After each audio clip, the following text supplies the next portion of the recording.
Guys আপনাদের জন্য একটা খুবই গুরুত্বপূর্ণ বিষয় নিয়ে আসছি কথা বলতে।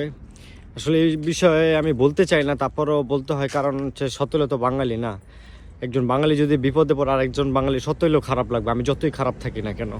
সো ধরেন আমি শত খারাপ, কিন্তু আমার চোখের সামনে যদি একটা বাঙালি বিপদে পড়ে তা আমার বিবেকে একটু হলেও নাড়া দিব। সো আমি যেটা বলার জন্য আর কি ভিডিওটা করতেছি সেটা হচ্ছে, অনেক মানুষ বলতেছে যে ইতালি থেকে অনেক বাঙালিকে বাংলাদেশে পাঠিয়ে দিচ্ছে। এটা কিন্তু মিথ্যা কিছু না, এটা আসলে সত্য কথা।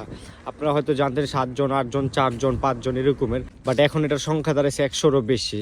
আমরা জানি 100-রও বেশি, কিন্তু হইতে পারে আরও বেশি, জানি না এক্স্যাক্ট সংখ্যাটা কত। তো যাই হোক, যেটা বলার জন্য ওই ভিডিওটা করা সেটা হচ্ছে আপনারা সবাই সাবধানে থাকেন, যাদের বেসিক্যালি যাদের ডকুমেন্ট নাই। ডকুমেন্ট বলতে আমি বুঝাইছি যে আপনার যে ইতালিতে আছেন যে কোনো একটা কাগজ, যেমন হলুদ সৌজন্য থাকে, মানে নানান ডকুমেন্ট তো ইতালিতে থাকে। সো আপনাদের কাছে যে কিছুই নেই, মানে নাথিং, শুধুমাত্র বাংলাদেশের পাসপোর্ট ছাড়া আর কিছুই নেই, এরকমের ব্যক্তিরা অনেক সাবধানে থাকবেন।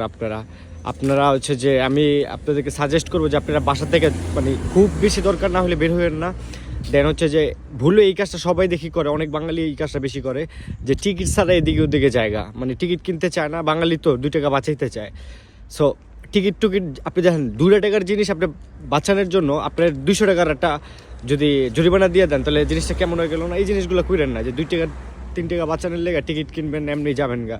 কারণ দেখেন বড় শহরগুলোতে কিন্তু কন্ট্রোল বেশি দেয়। আমাদের এই যে আমি যেই শহরে থাকি, পুলিশ তো দেই নেই কোনো দিনও, মাঝে মাঝে দেখা যায়, তাও ফেস্তা মেস্তা, মানে অনুষ্ঠান হইলে।